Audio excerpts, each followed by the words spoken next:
ሁላችንም እናራለን። የሁላችንም አር ደግሞ ይሸታል። ብዙዎቻችን ተደብቀን ስለምናራ የሆነ በቃ ላይ እንደማናራ ነው የምናስመስለው። ስለ አር ሲወራም ለራሱ በቃ የሆነ ይከብደናል።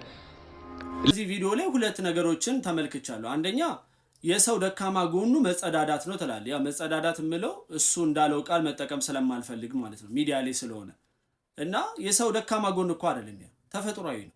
ሰውነት ራሱን የሚያጸዳበት መንገድ እንጂ የሰው ደካማ ጎን አይደለም። ስለዚህ የሰው ደካማ ጎንን ብለህ ለማስተማር ብዙ ምሳሌዎች እያሉ እዚህ ነገር ውስጥ ምሳሌ በመስጠት በጣም ነው የገረመኝ፣ የማይገናኝ ስለሆነ ማለት ነው። ሲቀጥል ሁላችሁ ማወቅ የሚገባችሁ ነገር ሁሉም ሰው ታዋቂም ይሁን ምንም ይሁን ይጸዳዳል ትላለህ። ይህንን የማያውቅ ሰው አለ እንዴ? ምግብ እየበላ የማይጸዳዳ ሰው የት አለ?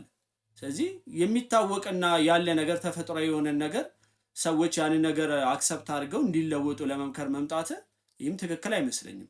ስለዚህ ለመምከርና ሰዎችን ሞቲቬት ለማድረግ በጣም ብዙ ቃላቶች ብዙ ነገሮች አሉ እንጂ የሚታወቁ ያውም ደግሞ ተፈጥሮ የሆኑ ነገሮችን አምጥተ ሞቲቬት ለማድረግ መሞከር ትክክል አይደለም። ሲቀጥል ደግሞ አንተ ታዋቂ እንደመሆንና ብዙ ሰዎች እንደሚከተሉ መጠን የምትናገራቸው ቃላቶችንም ደግሞ ብትመርጥ የተሻለ ነው ብዬ አስባለሁ። ይሄ ወንድማዊ ምክሬ ነው።